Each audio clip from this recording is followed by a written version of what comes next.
Selama mana saya di FM dan setelah saya keluar daripada FM, saya nampak FM-nya fokus is control and elite.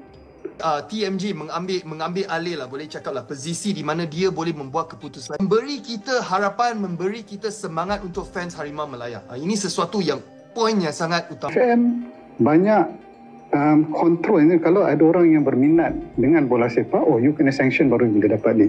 You kena ni. So dia macam kontrol. Sepatutnya siapa yang berminat untuk menyumbang pada bola sepak, you galakkan. So this is one problem with FM. You see it dengan junior leagues, you see it dekat even dalam liga kan. Kalau ada salah, dia denda terus. Right. Denda suspend.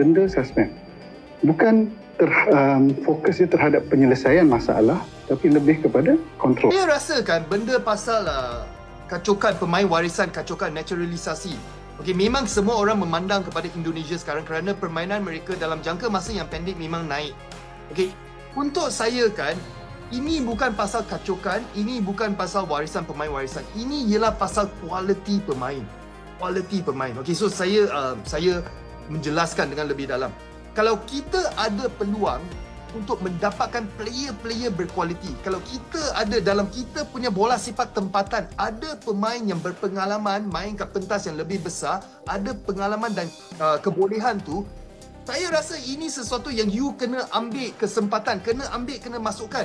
Maksudnya, kalau betul-betul kita ada pemain daripada Perancis ke apa yang mempunyai darah Malaysia dan yang dia tengah main kat Europe tu, ambil saja, tak ada masalah, tak ada ego ni.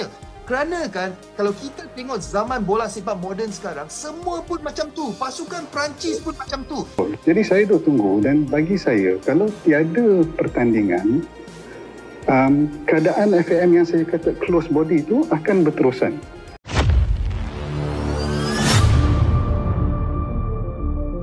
Para pundit Malaysia menyarankan, Malaysia perlu belajar dari Indonesia untuk kemajuan sepak bola.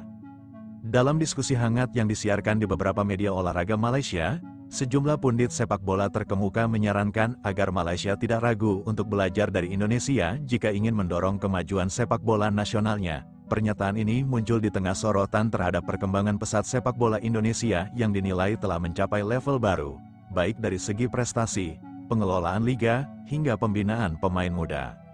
Salah satu pundit terkemuka, Ahmad Fauzi, mengungkapkan bahwa sudah waktunya Malaysia berbesar hati mengakui kekurangan dalam sistem sepak bolanya dan mengambil pelajaran dari Indonesia. Indonesia tidak hanya unggul di lapangan, tetapi juga dalam membangun ekosistem sepak bola yang solid.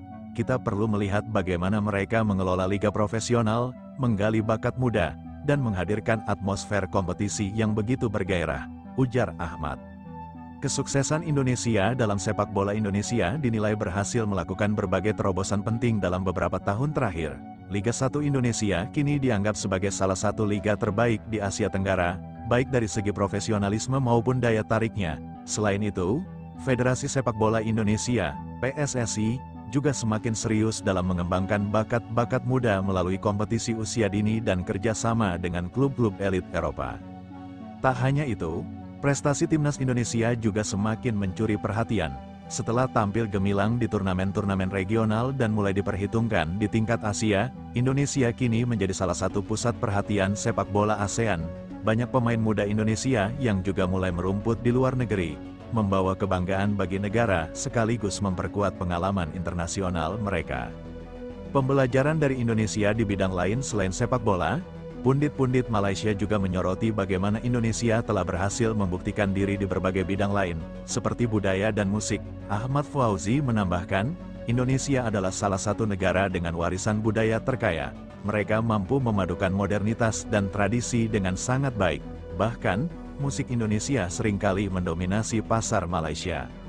Menurut Fauzi, kesuksesan Indonesia di berbagai bidang ini merupakan hasil dari kerja keras, inovasi, dan kemauan untuk terus belajar dan beradaptasi. Hal ini menjadi pelajaran berharga yang seharusnya juga diadopsi oleh Malaysia, khususnya dalam membangun sepak bola yang lebih kompetitif. Berbesar hati untuk kemajuan pernyataan para pundit ini mengundang beragam reaksi dari publik Malaysia. Sebagian besar netizen setuju bahwa sudah waktunya Malaysia meninggalkan ego dan mulai membuka diri untuk belajar dari negara tetangga seperti Indonesia. Tidak ada salahnya belajar. Justru itu menunjukkan bahwa kita serius ingin maju. tulis salah seorang pengguna media sosial. Langkah ini, menurut para pakar, memerlukan keberanian dan kebesaran hati.